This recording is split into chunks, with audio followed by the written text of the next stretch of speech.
Hello everybody, in today's video I've got a solve of the ShengShou 9x9. This is the first on YouTube and it's really slow. This is the first time I've ever solved this. I actually filmed this in between the two halves of my unboxing video. So this is the first time I ever solved it. It's like a 22-minute video. I got some things I'm going to talk about here that I put a poll on Facebook and people gave me some topics, and I don't know if I'm going to speed this video up or not. I think I might. It's 22 minutes, but you'll see either now or soon if it's going to speed up. But anyways, so the three topics. Oh, bam! First thing I want to tell you, I got a new PB today. It was the third solve of the day, and I got an 11.06. That beats 12.06, so I beat it by an exact second. And I got a PLL skip, and it was everything else besides that. It was a difficult cross, but the F2L went together really fast. It was a quick, easy OLL, and then it was a PLL skip. And then I looked up, and I was like, yeah! And I screamed, and it was really good for me. And I've been trying to do that for a while. Unfortunately, the camera wasn't on, and I've said in some previous videos that I think I'm going to just film everything from now on just in case. And I didn't, because I had planned on filming, but I usually warm up, and I just happened to do it while I was warming up. Anyway, here's a picture of it, 11.06. I'm pretty stoked. The cube, because I know everybody's going to ask, is the original plastic, and it's not going to be my main, you know, because of that. I've got multiple main cubes, and they're all as good as another. Okay, so anyways, on with the stuff.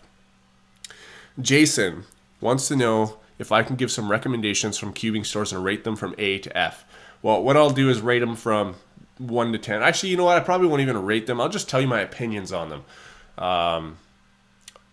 All right, so let's go with the obvious one, HK Now store. I order from there the most. I'm sure you all know that. I'm endorsed by Calvin Puzzles. You know, I get to show their puzzles early, and I have a really good relationship with them. If anything, that would be my #1 source to recommend people to. Now, I test for different places, and it's difficult for me to talk about this subject because I know that all of these sources are going to be listening. But I do have to say that, you know, HK Now store for me works the best. And I'll explain why. One is because everything is always in stock. Everything that I want, at least. I know that not everything is in stock, but most things are in stock. They also have pre-orders, so they get stuff really quickly.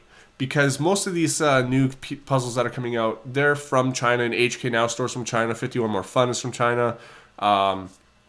Light Take's from China. I don't deal with Light Take anymore, though. Wit Eden. You know, there's a bunch of these places in China. So, of course, the Chinese online stores are getting them first. So, they have that. Their prices are very reasonable, competitive even. There are some cheaper places out there for certain puzzles, but I mean, any store is going to have a cheaper puzzle than somewhere else, and a more expensive puzzle than that same place. You know what I mean? So like they all kind of even out, but some of them are more expensive than others, and some charge for shipping and don't charge for shipping. But HK Now store is free shipping, very reasonable prices.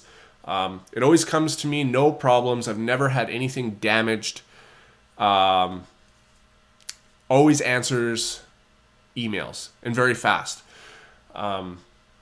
Now, the thing, and not only that, but HK Now store, the owner, Calvin, he has Calvin brand puzzles, and I show those on my channel.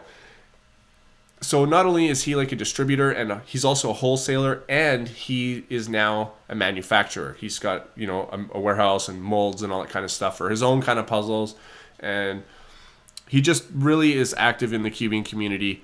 And not only am I testing stuff too, but like he will put threads on Speed Solving Forum and let people test his products there as well. Like there's a new Calvin Puzzles lube coming out. I have a couple of viscosities coming to me. And he's also got testing thread on the Speed Solving Forum for other people, which I think is really good because that's for speed solvers. Okay, the only thing that I would change about HK Now store is how you pay. I mean, you still pay regular, you know, with PayPal or credit card or something like that. But a lot of people send me, and I hope this is going to stop a lot of people from doing this because I get it a lot, and I feel bad not answering some people. So I'm answering the same question a lot. Is when you buy stuff at HK Now store, it shows it in US dollars. Then when you go and it shows your list of things in your cart, it actually shows you how much you owe in Hong Kong dollars. And it kind of throws you off because it's like, what? I have 600 Hong Kong dollars to pay. How much is that in US dollars? And it continues like that. Then you go to the next page and it still shows you Hong Kong dollars. But don't worry, an easy way to get around this is to just keep track of how much you're paying in US dollars. Okay, so the cube cost me $40. I got my Zanshi, that's $12 or $14 or whatever it is. And just keep track. And not only that, but when you actually go to pay and you hit that final pay button, it will show you how much you owe in your own currency. Okay, it's not gonna charge you more or anything like that. Don't worry about it. It throws a lot of people off, and because I deal with them a lot and people know that, I get all the questions about it. Don't worry, just continue on with what you're doing. You'll see your final pay at the end. And that's the only thing I have to change about that. But you know what? They are in China, and I am in Canada, and I mean, we got to give them a little bit of leeway on this one because it is their store. They need to know how much it's paying in Hong Kong dollars as well. So, okay, Speed Cube Shop is the next one. It's run by Cameron Brown. He's still in high school, or maybe his last year in high school. I'm not sure, but for being such a young guy, he is very professional with what he does. The only thing I would change is that he should restock more, but he's not a huge company. I mean, he runs it out of his house. He does a very good job at it. I've never had any problems, but the only thing I would change is to see if he could stock more. It seems that more people want to buy than he can provide. He's got quite a good name for him. I think he was the very first cubing store in America. And I test for him, Camcuber Zanshi. Camcuber Zanshi runs out real quick. As soon as it's online, bam, it's out of stock really fast. But knowing that a lot of things on his store are out of stock kind of shows you how much people want to buy from there. It's a really reliable site, and I really do appreciate what he's done for the cubing community. Other than that, though, like, his shipping is really good. I've never had anything lost. Nothing has ever been damaged. I've never had a wrong order. He always responds to emails, things like that. So yeah, I just, I have nothing bad to say about that place either. 51 More Fun is based out of China. I didn't like them when I started ordering them. Well, I made one order from them about a year ago. I had a really bad experience, and then as soon as I posted that online, a lot of people said I had the same kind of experience. But now it's been a year. I'm working to get a better relationship with them. They sent me the 9x9 to test. They've definitely shown that their customer service, the way the emails work, all that kind of stuff is improved. Their online store looks really nice. I've talked to many other Chinese manufacturers and distributors and wholesalers that I know now, and they've all said that he has completely turned around. And not only that, but a lot of people on YouTube said, give them another shot. They're not like that anymore. And I did, and so far I haven't seen anything bad. They're actually really, really nice. And so I'm gonna place some more orders with them, and just to kind of show you guys, hopefully that it is true. I mean, I've only gotten the one order, the ShengShou 9x9, so I'm gonna order some more, and we're gonna see about that because I know a lot of people would like it, and I kind of like their webpage. All right, so what else is there? iCubeMart and Cube Depot I don't deal with anymore because they just don't accept PayPal. The reason for that is because I think it got shut down because they were selling VCube knockoffs, and VCubes has a fit about those kind of things. I'm sure we all know that. WhitEden.com. Let's talk about Whit Eden. I order from Whit Eden here and there. I've got a few packages coming from them. Not only do they have a lot of things, like a lot of puzzles in their store, they manufacture new puzzles. They are a team of people, and they make new puzzles. The Whit 2, okay, the Type C 4 and 5, and other ones before that. They've got a mini 4x4 that just came out. They've got all the roadblock ones. They've got 3x3x9. They've got so many puzzles. Now they've got these mix-up cubes, and they're really into making new kind of puzzles too. Not just reinventing, but also brand new concepts. And I really, really like that.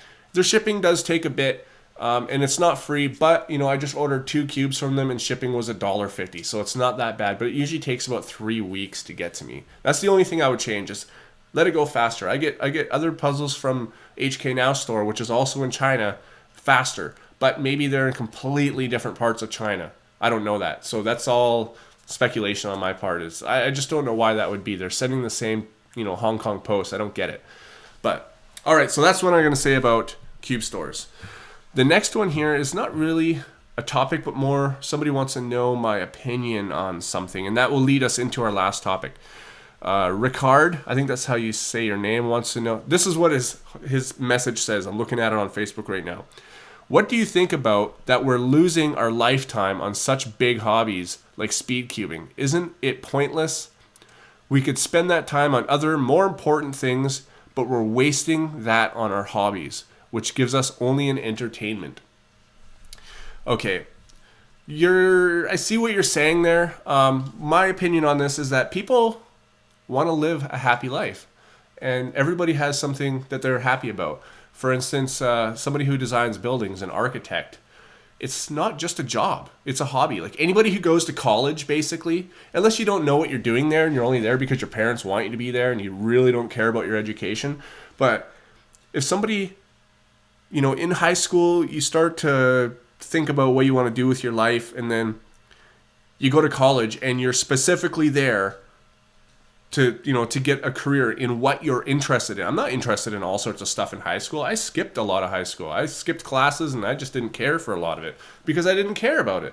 But people who go to college, they are interested. They're paying money to be there. And I'm sure a lot of people skip classes in college, but for the most part, people go because they're paying thousands of dollars for it. It makes them happy. But it's the same kind of thing with cubing. It makes me happy. It makes you happy. Maybe listening to this right now makes you happy, and that's why you're listening to a commentary that has nothing to do with a 9x9. It's whatever makes you happy, and that's what I think. If it makes me happy, I'll do it. And cubing is not a waste of time for me. It's enjoyment. It makes me think. I'm the kind of person that if I'm not doing something at all times, I'm bored. And I have a small attention span, I think, which is probably why I only speed solve small puzzles so I can just get it over with already. But, I'm the kind of guy that if I'm going to be interested in something, I do it to an extreme. If I don't want to do something, I don't do it to an extreme. If I want to do it, I have a very addictive, compulsive personality. And I think that's why, say my YouTube channel, for an example, that's why I put so much time and energy into building it, is because I can't do something a little bit that I'm interested in. Like if you watch my previous commentary about my hobbies, I switch from hobby to hobby to hobby to hobby, and I don't continue doing all of them. I still know how to do them. I still play guitar every day and do magic tricks once in a while and stuff, but I don't, because it's just not something I'm really interested in now. And that's the way it is. Like it's not something that's wasting my life. It's making me happy. I'm feeling that there's a purpose. If I'm not doing anything, I'm bored. I feel like there's no purpose to me. And that will bring me to the final one from Kobe. I think that's how you say your name, or Kobe. Why cubing makes me happy. And that kind of ties into like the last question, So why cubing makes me happy? Well, I like solving cubes because I like solving cubes. There's no real other answer to that. I mean, like, I don't know how to explain it. I've never actually thought about it before. And I don't know. I like to give simple answers to some simple questions sometimes, but I can elaborate on this one because it makes me think about so much more, so I'll elaborate like why cubing and everything to do with cubing makes me happy. New puzzles, YouTube, solving, everything. Why does it make me happy? Why does making this commentary make me happy? Wow, it's a huge question. And I think what it comes down to is that I actually feel a part of something now. I've never really fit in before. And not only do I fit in now, but I'm like, everybody knows me. And it's completely different. And it's a little bit refreshing in my life, to be honest. Because I'll tell you the honest truth is that I was never really popular. I've never really been a popular person. And ever since I was a little kid, I always felt like I was less than. I wasn't as good as people at anything. I had really low self-esteem, and it's just the way I was, and it took a lot of hard work to get out of that mind frame. I actually didn't get out of it until just, a few years ago. But the reason for that, though, is because I never knew how to mimic people. Now think about this. I mean, think about high school. If you're out of high school, if you're in high school, or you're going into high school, I mean, just think about this. Okay, there's groups of people. You know, there's the band geeks in school, then there's the jocks who play sports, there's the goth kids. They all like, you know, wear this makeup and all sorts of stuff. There's the punks, you know, there's the heavy metal heads, and, you know, there's just groups of people, and they all tend to do the same thing and look the same. They dress the same, you know, they have kind of the same mentality towards life. You know, there's the rebels, and you know what I mean? But for me, I never really felt like I was able to mimic a group. I just had zero identity. I tried to get one really hard in high school. I would try to go to a group. Of course, I wanted to be popular. So I tried to go to what we all considered popular, which was, you know, the sports guys or whatever. And I would try to hang out with these people or talk to them, and I wouldn't be given the time of day and instantly feel that rejection. And then I would try to get in with another one that's just underpopular. By the way, speaking of popularity in high school, popular basically means population, how much of it there is. And there's the same amount of people in the band geeks than there are in the heavy metal heads. So why is one more popular than the other? It's just this mentality that we have of feeling not as good as somebody else. And I had that my whole life, you know, and I would put myself in a class. It's like upper class, middle class, lower class. But in high school, there's like 18 of these classes, you know, and wherever you are accepted, that's how you view your self-esteem. And we all fall into this, but it does actually dictate what we do with the rest of our lives, believe it or not. And because I was never able to feel like I was even part of one of these 18, I had zero identity. And because of that, every time I went into a group, I was not like them, and they didn't accept me. And so I would hang out with other guys like me who everybody considered a loser. You know, and it's not, I'm not going to hide it. Like, I was a loser. I did stupid things, you know, when I was younger, and I never felt any kind of sense of accomplishment. I would sit at home and do, you know, that's when in high school, that's when I really started to focus on doing magic, was because I could do it by myself and I was happy. It made me happy because it was something that I could do inside of me that, you know, I didn't have to have other people's affirmation to feel good about. It was totally different than my high school experience. You know, I could go home. It was a form of isolation is what it is. And so is cubing. I mean, anytime that you say, no, I don't want to go out and do something with your friends, I'd rather stay home and cube, you're isolating from society.